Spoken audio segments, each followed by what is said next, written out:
What's going on, everyone? Hockey time here, back for the final power rankings of the 2023-24 NHL season. It's crazy that we're already here. It feels like I started doing these yesterday, but nonetheless, this is the last one of the regular season. It's a shorter week, so I didn't anticipate there being a ton of movement, but I kind of reshuffled things. So all of the non-playoff teams are going to be the bottom two rows, 32 through 17. The playoff teams, 16 through 1.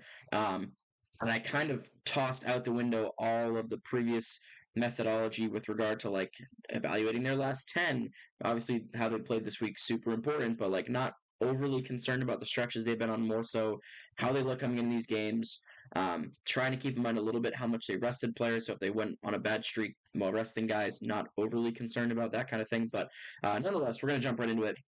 Number 32, the team that got smoked by the Oilers and did go 0-3 to end their year, the San Jose Sharks, the team that probably belonged at 32 and was at 32 the most the entirety of the year, finishes the year there. It was a tough end to their season. They lose 5-1 to Calgary, a team that was not really all that great either, but nonetheless, a fitting final week for the Sharks, and hopefully they're able to pick up Macklin Celebrini for the pain that the team, the fans, and the staff endured this season, because it was a rough one. Number 31, another team that's been down here pretty much all year. Chicago, not quite the very bottom of the bin here, but it was not the greatest year for the Hawks. Of course, it was never expected to be, but you have the Bedard injury that kept him out for probably 5-6 weeks there. The lack of goaltending from Arvid Soderblom for most of the year, kind of tough. Peter Mrazek was a good breakout story there. I thought he had a really good year after his struggles the last couple of years, so good to see that. Obviously, a lot of young, promising pieces here, but as expected, the Hawks finished the year near the bottom at number 31. Number 30, moving up 2 spots. They only finished the week 1-1, but a nice little win over Vegas to force them into that into that Dallas matchup. The Anaheim Ducks. The Anaheim Ducks, of course, introducing Cutter Gauthier to the NHL on Thursday night here, and getting it done without him getting on the sheet. Frank Vatrano finishing the year with a hat trick. Lucas Sestal with another really good game. So thought that alone was worthy of moving them above these last two teams, though all things considered, they were probably the least troublesome of these bottom three teams at the end of the year. Number 29, they go 0-3 on the week, and I didn't want to punish them even though they lost 3 games. Montreal, they finished the year losing 3 consecutive overtime games, one to Ottawa and then twice to a desperate Detroit team that was fighting for their playoff lives, so not really punishing them, not going to move them below Anaheim despite them going 0-3 on the week. But I thought it was a promising end of the year to them, to be honest. They put up great fights against Detroit. And of course, just kind of allowed them back in those games. But a lot of their good guys, their young players that are expected to have bigger roles moving forward, I thought had a really good finish to the year. It's great to see Slavkovsky have a good season. So expecting more from this team next year for sure. And we'll see what they're capable of doing this year, though. And this week, wrapping up at number 29. 28, same spot as well. 1-1 on the week, the Columbus Blue Jackets. Very intrigued to see what this team does in the offseason. I think probably some changes to be made. I expect them to do something in that. I cannot foresee them going into next season with the same tandem that they started this year with. Whether that means offloading Elvis and going with Greaves and Tarasov could be a possibility. I thought the two of them finished the year on pretty strong notes. So we'll see what Columbus opts to do with their goaltenders, but there will be plenty of moves to be made from them otherwise. And they, like Chicago and Montreal, have a lot of good young pieces coming up in the wings. So good stuff for the Blue Jackets to end the year, staying in the same spot at number 28. Number 27, a team that has arguably the most disappointing year of any team in the NHL this year, is New Jersey. They go 0-2 to wrap up their season, finish at 3-6-1, and just really didn't look all that interested again. I was at that Philly New Jersey game back on Saturday, I believe, and just really weren't applying any pressure to Philadelphia again. Same deal. Philadelphia was fighting for their playoff lives, so I get that it was not the easiest thing for a team that has nothing to really play for. They're getting a middle round draft pick regardless, so just a tough year overall for New Jersey. We'll be very curious to see what they do with the goalie market as well. I would assume they're going to make some kind of move. Capo Kakinen is not going to be returning next year. Jake Allen most likely will. So a tough year overall for the Devils, and they ended on an equally tough note, dropping 1 spot here to 27 for a team that I predicted going to the Cup Finals this year. So y'all can throw tomatoes at me or whatever for that one. 26, team dropping 2 spots, and I didn't realize they played 4 games over the course of basically 6 nights. But Seattle went 1-3 to finish the week, and they just had kind of a rough end to their year as well. A team that back in December, January was on one of the hottest streaks we saw all year. I think 13 in a row or 12 in a row for points.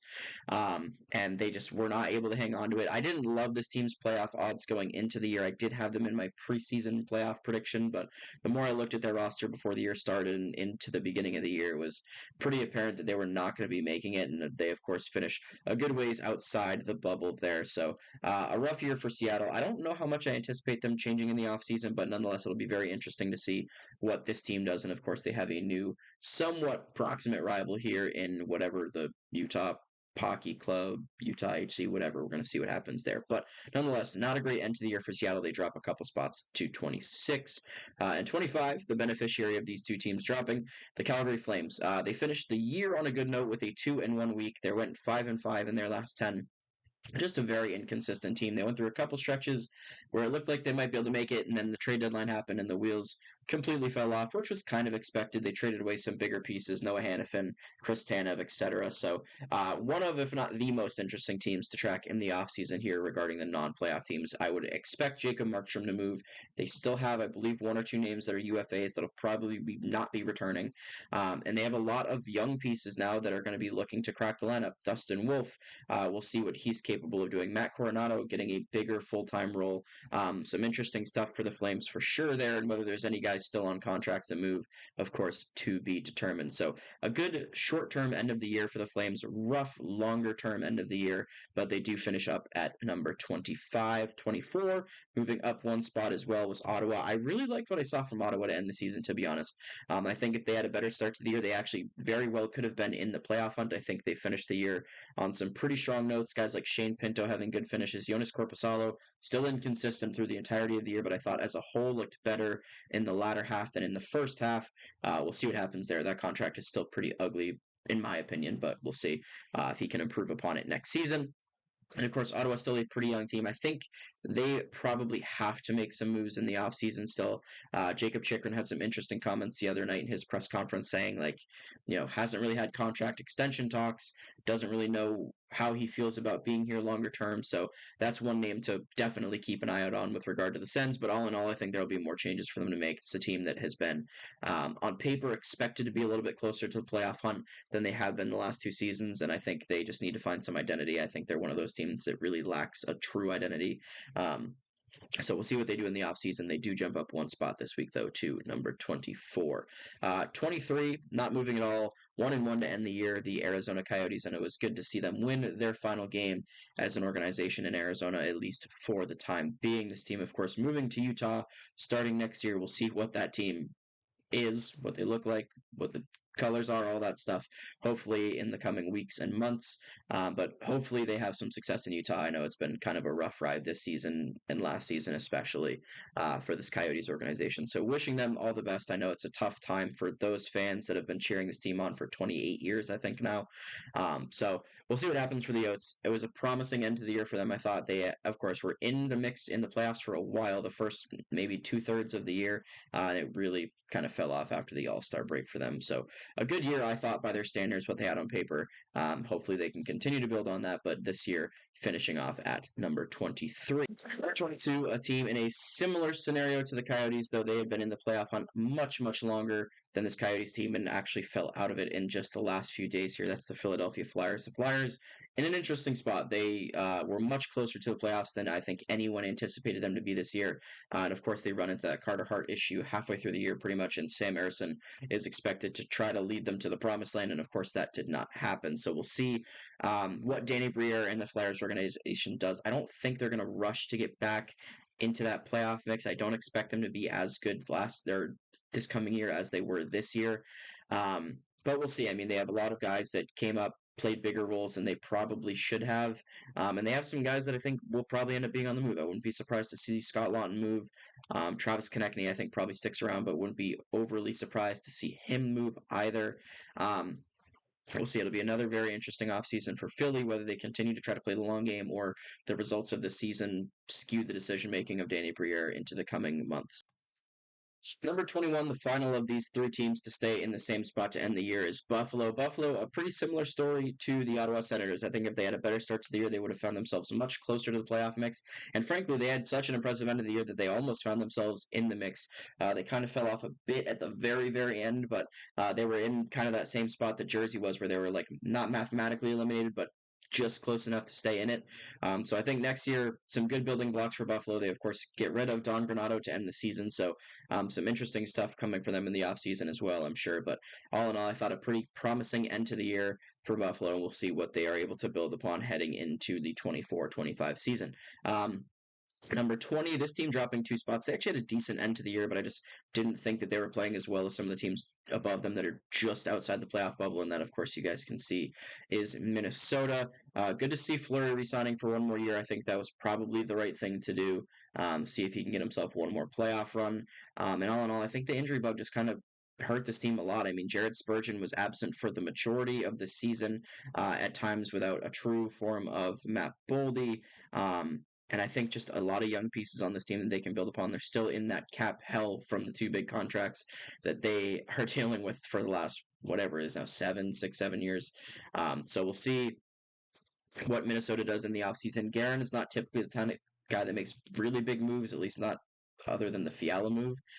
So I don't expect anything too crazy from them, but nonetheless, a decent end to the year for them just outside the playoff bubble, and I expect them to be back much closer to it next season. So this time around, number 20 for Minnesota. Number 19, dropping 3 spots. They had kind of a rough end to it considering how close they got from how far out they were.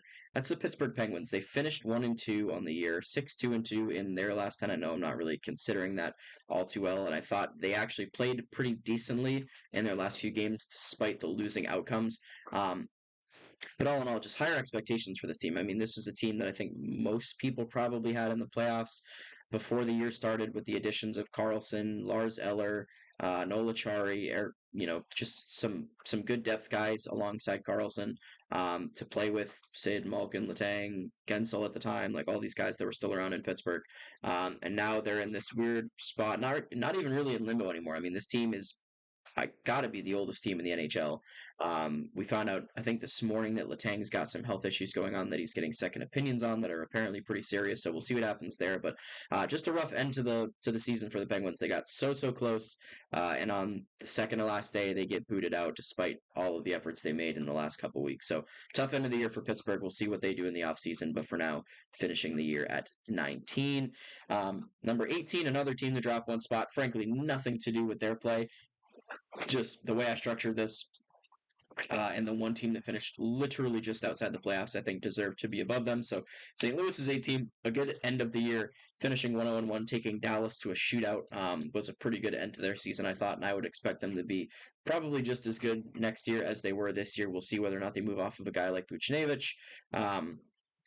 But I think they still have the pieces in place to be a decent team. I don't know if they'll be a playoff team next year either, but all in all, they're in kind of this weird middle ground where they have some decent youngish guys, not a ton of talent overall, and we'll see what they opt to do in the offseason as well, but dropping 1 spot to 18 to end the year. And of course, at number 17, the team that kind of got jobbed out of a playoff spot, moving up 3 spots, is the Detroit Red Wings. Of course, the timing of that whole situation with their game on Tuesday and Washington's game on Tuesday, still pretty hilarious to me as a Capitals fan. But this team did everything they could at the end. I know people are kind of memeing them for winning like 8 of their last 23, despite being like in by 8 points in February, something like that. Like they had a ton of wiggle room to not mess it up. At the end of the day, you got to finish the year a little bit stronger, and I think at the very, very end, they really did a good job picking it up and playing with a lot of desperation, but I think it just has to happen a little bit earlier for Detroit. A lot of eyes on this team in the offseason. I mean, people are talking about Derek Lalonde's job potentially being in danger. I don't know if we're at that point yet, maybe next season. And then just what does Yzerman do? He's one of the most interesting GMs to follow, I think, throughout the course of the last couple of years. The Yzer plan, of course, being the one big buzzword. So we'll see what he does, whether he opts to kind of stay pat. I think they still have a good young core here. I think they're going to continue to improve, but I think they probably need to make yet another 1 or 2 moves in the offseason to improve the team if they want to be a true playoff team and a contender at that. And of course, names like David Perron and Patrick Kane that we have to find out whether or not they are returning. So an interesting offseason to watch out for Detroit for sure, finishing just outside the playoffs here All right, into the playoff half of the board. I've recorded this twice now. The first time I was muted the entire time, and the second time I didn't actually start recording. So I'm going to go through this a little quicker because I've rehearsed it now. So, number 16, the worst team in the playoffs, far and away, the Washington Capitals. There's not really much debate on this. They barely made it in on an empty net goal. They're playing arguably the best team in the playoffs. They have a negative 37 goal differential. They beat a team that was maybe not trying. I don't know. I don't know. My tinfoil hat's not on. Some other people's definitely are. Either way, the Caps far and away the worst team in this playoff mix. So they start off at number 16. Number 15, I have Nashville. This Nashville team was hot a lot earlier in late winter, but they've not really looked the same since then, and they have a pretty tough draw here as well. They do have the benefit of having a UC Saros in net, so that changes things quite a bit. But all in all, I don't love the way that this team comes into the playoffs. I think they would have liked to have had the season end about a month and a half ago when they were on that crazy win streak, and they would have been like the Florida of this year coming in on just a ridiculous heater, and instead they come in kind of walking their way into the playoffs. We'll see what they're capable of doing, but for now, number 15. Number 14, and this was tough. I have two Pacific teams back to back here, and the first one is LA. I don't love the way this team finished the year either. Barely getting by Chicago. I think losing earlier in the week to Anaheim or something like that. Cam Talbot has not looked all that good over the last couple weeks. So just all in all, not the best finish to the year for the Kings. Obviously, they end up getting above Vegas for that 3 spot in the Pacific, and as a reward, they get Edmonton, a team that they have not beaten in back-to-back playoff series. And I'll just say it up front, I don't expect them to do it this year either. But they're here. We'll see what they're capable of doing. LA at number 14. Number 13, aforementioned Vegas Golden Knights. I think they've been playing just a little bit better despite their record being worse to finish the year here. Logan Thompson in the games he's played has been phenomenal. I do expect him to be the game one starter despite the fact that Aiden Hill won them the cup last year. They've gotten back to Mosh Hurdle. They have Jack Eichel. They have Jonathan Marchessault. They're going to get Mark Stone back at some point, I'm sure. And I just like the way this team's been playing a little bit better heading in, and I think I like their odds against Dallas better than I like LA's odds against Edmonton, even though Dallas is built incredibly well. So we'll see what they're capable of doing. I have them just above LA at number 13. Number 12, and this team drops 3 spots in the rankings, but again, doing this a little bit differently this week now that we're in playoff versus non-playoff mode. So Boston is 12 for me. Again, conspiracy theory hats on. Did they throw the last 2 games to play Toronto?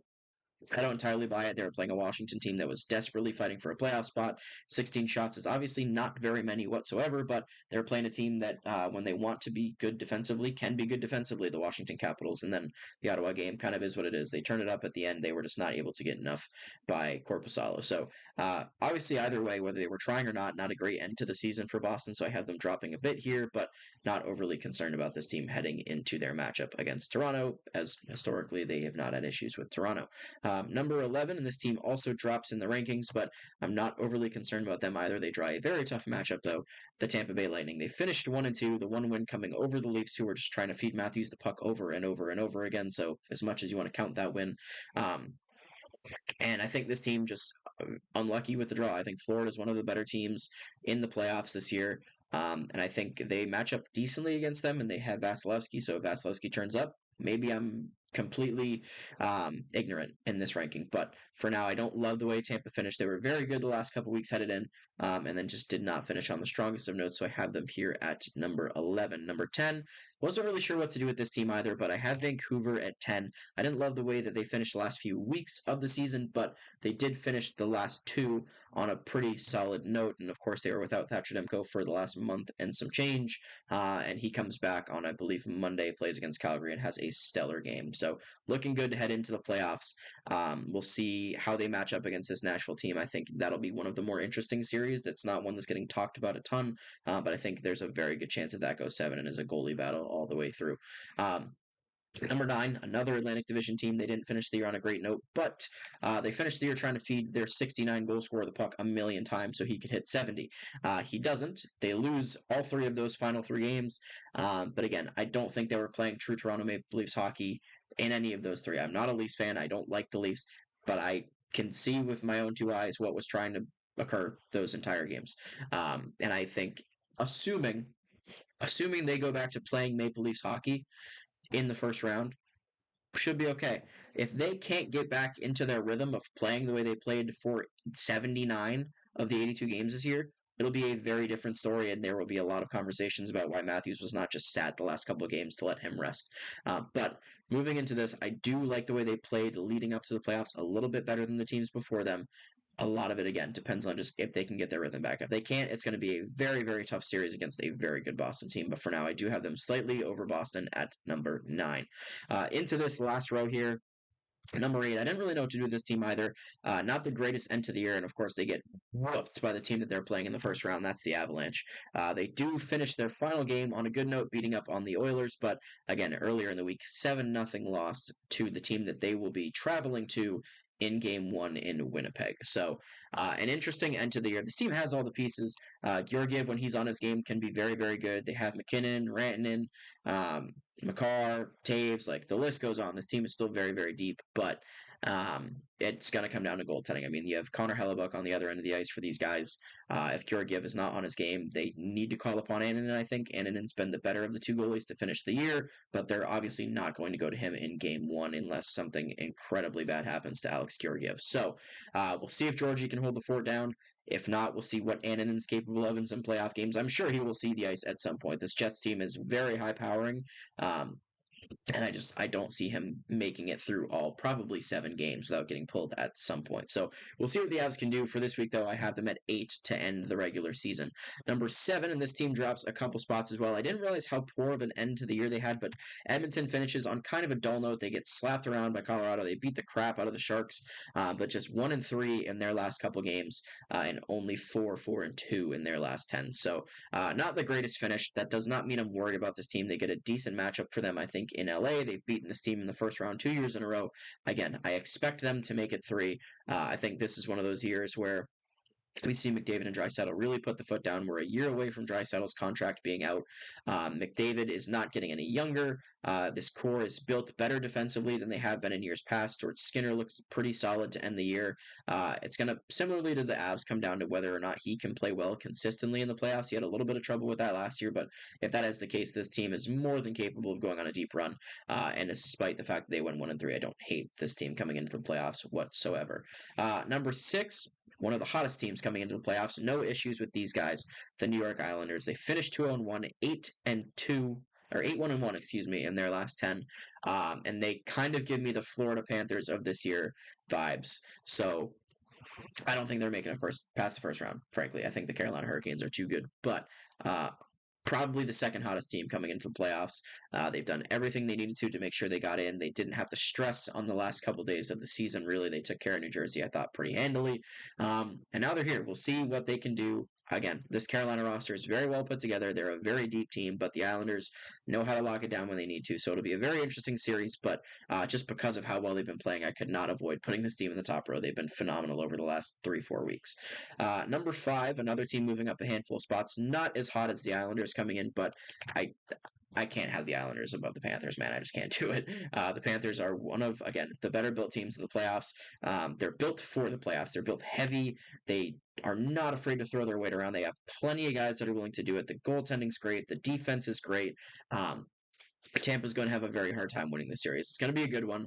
I'm not saying Tampa's getting knocked off in 5 here, but the Panthers are a very, very well put together team, and they look pretty good coming into it, so I have them here at number 5. Number 4 is the hottest team, in my opinion, coming into the playoffs, but I do not have them at number 1 because the top 3 teams, I think, are just kind of locked in. They have been the last couple weeks. Number 4, though, the Winnipeg Jets. They come in on an 8-game winning streak. They beat, again, the absolute crap out of the team they're playing in the first round, and they get home ice advantage, and it's going to be the whiteout, and they had the Vezina winner. The list goes on and on and on for this team. They look very, very good heading into round 1. The deadline deals they made look great. Sean Monahan, I didn't love that move at first. It's worked out fantastically. Tyler Toffoli has fit in fantastically. And despite the little bit of shakiness they had at that one stretch a few weeks back, it's gone. This team's playing phenomenal hockey, and they're matching up against a team that hasn't been playing that great heading into it. So I like the Jets' odds a lot. And of course, at the end of the day, they have the 99% likely Vezina winner behind them to make sure things don't go wrong. So the Jets, a very scary matchup for the Avs, and have been playing very good. So they move up 9 spots this week to number 4. Again, my top 3 this week, the same three teams. The order's a bit different. So knocking down from number 1 to number 3 this week, I have Carolina. Again, as good as the Islanders have been coming into the playoffs, I do not see them getting past this Carolina team. They're so deep at literally every position. They pick up a guy in the trade deadline who is one of the most efficient playoff scorers of this generation in Jake Gensel. I know he's not playing with Crosby and Malkin anymore, but he is ridiculous in the playoffs historically. It's been a little bit, but we'll see if he still has that kind of magic touch in the postseason. And of course, if not, they have plenty of other guys that are just as capable in the playoffs. 3 consecutive conference finals for these guys. I expect it to be 4. It's just a matter of whether or not they can get out of that conference final and into the Cup final. This team looks very much ready for the playoffs. Number 2, back out west, the Western Conference champions, the Dallas Stars. This team's been one of, if not my favorites, to win the Cup all year. They, like Carolina, are built for the playoffs. They have a lot of big, heavy guys. They have depth at every position. Jake Ottinger is one of the best goalies in the playoffs over the last couple of years. He didn't finish it great last year, but we all know what happened to Calgary a few years back. If he can find that form again, look out literally anyone they play. I know they have a tough matchup round 1 in Vegas as far as wildcard teams are concerned, but I do probably still expect them to get by. That is going to be probably the toughest of the wildcard series for any of the 4 teams facing wildcard teams. But Dallas just too well put together, a ton of depth, a ton of scoring from all their lines. It's going to be very hard to slow this team down. But at number 1, it's not Dallas. It is the President's Trophy winning New York Rangers. They finished the year 2-0. And they're similar story to the previous 2 teams. They have depth at every position. They have a goalie in Igor Shesterkin who always turns up in the playoffs, and if he doesn't, they have Jonathan Quick, who has been a very pleasant surprise throughout this entire year and has some pretty decent playoff success himself, I might add. So this Rangers team, they get the closest thing to a first round bye you could ask for as far as the NHL playoffs are concerned. This Caps team, I don't expect to put up a fight. It's the playoffs, so you never really know, but I can't see Ovi and Charlie Lindgren carrying that team to a win over this New York team. And then again, their roster is just composed so well to get this done. So we'll see what the Rangers are capable of. I do like them the best as far as the rankings are concerned heading into the playoffs, and for that reason, I have them at number 1. So let me know what you guys think in the comments section down below. Again, this is the last one of the year already, so thanks for all the support. These have been by far the most successful videos on the channel throughout the course of the season. Let me know what you guys would like to see as far as tweaks in the offseason. I plan to come back to these as soon as the regular season kicks back up in October. So curious to hear your feedback on the videos as a whole, on these rankings to end the year. And as always, thanks for watching. So leave a like if you enjoyed it. Subscribe. It is free. And we will see you guys tomorrow for some playoff hockey.